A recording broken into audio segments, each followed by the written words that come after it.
안녕하세요, 코마더입니다. 주말간 비트코인이 48,000달러 선에서 지지를 잘 해주다 오늘 5만 달러 선까지 올라왔습니다.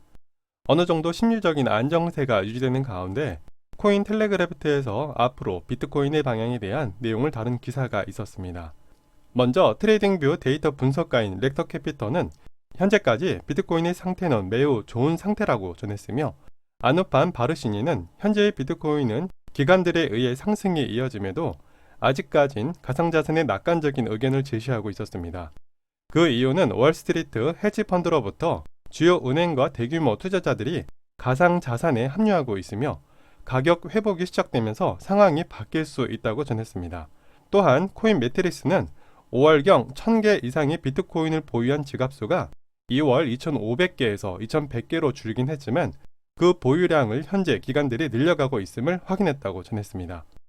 골드만삭스와 모건 스탠리, 블랙록을 비롯해 JP모건과 국제투자은행 금융회사들이 최근 보여주고 있는 비트코인 파생상품 출시와 펀드 설정을 예로 들 수 있으며, 대부분의 개인 투자자는 현재의 알트코인 급등세를 노려 큰 수익을 내려하고 있지만 기관과 금융 세력들은 비트코인에 집중하고 있는 모습을 보이고 있습니다. 또한 글로벌 전문 금융중개 네트워크인 TP-ICAP은 대형 금융사인 스탠다드 차타드와 피델리티 인베스트먼트와 함께 암호화폐 거래 플랫폼을 출시할 것이라고 발표도 했습니다. 그리고 일부에서는 디파이의 파이가 커질 가능성이 높으며, 현재의 디파이 수준은 초기 단계이기에 이더리움과 에이다와 같은 코인의 투자 상품 확대 가능성 의견을 제시하기도 했습니다. 이 의견을 뒷받침해 코인텔레그래프트 기사 내용을 인용하면, 기존 금융과 분산 금융을 연결하는 업체 얼라이언스 블록의 CEO인 리치즈 아제자는 블록체인 상품 및 디파이가 기존 전통 시장으로 확장하고 있고 우리는 매우 흥미로운 시기에 있으며 디파이로의 전환이 지금 일어나고 있음을 알렸습니다. 그리고 둔 애널리스틱 지표에서 이더리움이 런던 하드포크가 진행되고 17일간 약 2억 3천만 달러 수량으로는 73,700개 정도의 이더가 소각되었음을 확인했습니다. 이 수치면 분당 3.7개의 이더리움이 소각되는 수준인데요. 생각보다 빠르게 소각이 되어 놀랐습니다. 그래서 어떤 프로토콜에서 많이 사용되는지 확인을 해봤습니다. 가장 많은 소각을 보여준 곳이 8월 22일 기준 9,293개로 현재 NFT에서 가장 많은 거래를 보여주고 있는 오픈시 플랫폼이었으며, 두 번째가 유니스왑 V2였는데요. EIP 1599 수수료 감소로 V3도 조만간 가속도가 나지 않을까 합니다. 세 번째는 엑시 인피니티였습니다. 엑시 인피니티의 가격 상승은 세력의 장난이 아닌 이유가 있는 상승으로 보이며 앞으로 호재가 예정되어 있기에 어디까지 올라갈지가 궁금해지는 코인이기도 합니다. 이더리움도 한 달간 약 95% 정도의 수익을 보이면서 빠른 상승세를 보여주고 있는데요. 비트코인의 점유율을 많이 가져와 현재는 코인 전체 시장의 18% 정도의 점유율을 보이고 있습니다. 그리고 금 분석 매체인 키토에서는 금에 대한 관심도가 좋지 않다고 분석을 내놨습니다. 곧 다가오는 잭슨홀 심포지엄 이벤트에서 좋지 않은 상황이 발생된다면 금 가격은 1,670달러까지 하락할 수 있다고 전했으며, 이러한 이유는 현재의 델타 변이 바이러스의 위험이 높아지면서 긴축에 대한 완화하는 모습으로 달러 강세로 금이 약세를 보일 거라는 전망이었습니다. 이런 내용은 똑같은 불안정한 경제 상황에서도 비트코인은 자산으로 인정되면서 높은 관심을 받고 있기에 앞으로 자산 증식에서 더 나은 투자처라고 해석해 볼 수 있습니다. 그래서 이번 잭슨홀과 제롬 파월 연설에 대해 알아보기도 했는데요. 최근 FOMC의 회의록에서 테이퍼링을 앞당길 수 있다는 내용으로 시장을 위축시켰으나 가장 큰 변수가 델타 변이 코로나 바이러스였습니다. 현재 미국은 하루간 15만 4천 명의 확진자가 발생되고 있으며 소비 판매 감소로 경기 회복의 지연 가능성을 예상하고 있었습니다.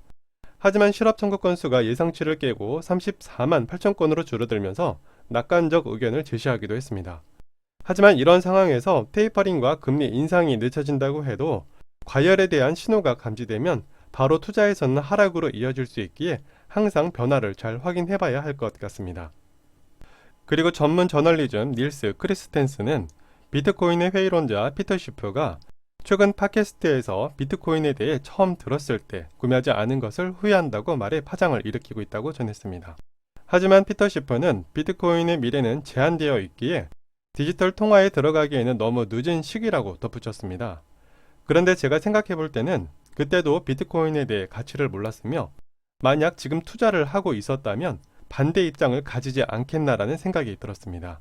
그래서 신빙성이 낮아 보이긴 했지만 그가 말한 한마디에는 공감이 되었습니다. 그 내용은 상승은 제한되어 있고 하락은 거대하다. 이 말은 투자자에게 있어 큰 교훈이 아닐까 생각이 듭니다.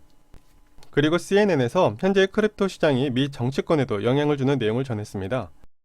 낸시 펠로시 미 하원 의장이 1조 달러 규모의 암호화폐에 압력을 넣자 암호화폐 관련인들은 로비스트를 통해 의원을 암호화폐에 참여시키기 위해 노력하고 있다고 하며 정치적 성향이 강해지고 있음을 전했습니다. 블록체인 협회에서 근무한 스미스는 그룹 내 내부 공화당 로비스트, 내부 민주당 로비스트 및 세계의 로비 회사가 로비를 강화하고 있다고 전했으며 기술을 이해하지 못하더라도 금융과 데이터를 원하는 방식에서 중개자들에게 휘둘리지 않고 사용할 수 있기를 원한다고 말했습니다. 현재도 민주당과 공화당에서는 인프라 법안 세금 관련 문제로 충돌이 발생되고 있는데요.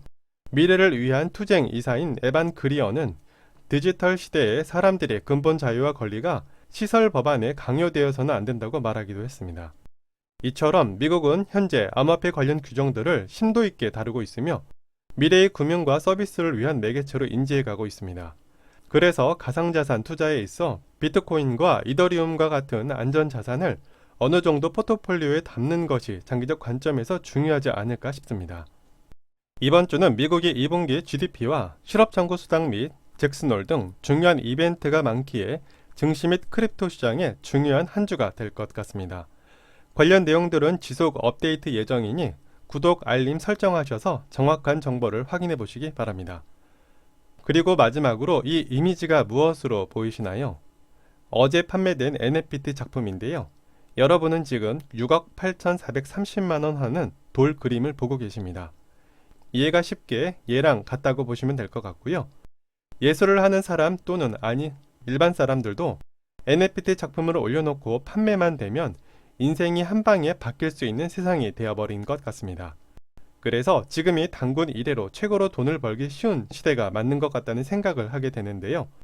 앞으로 디센트럴랜드의 토지와 서비스가 정말로 활성화가 잘 된다면 토지 위에 자신의 샵을 세우고 NFT 작품을 만들어 샵에 걸고 홍보와 판매를 해보는 것도 괜찮겠다라는 생각을 하게 되었습니다.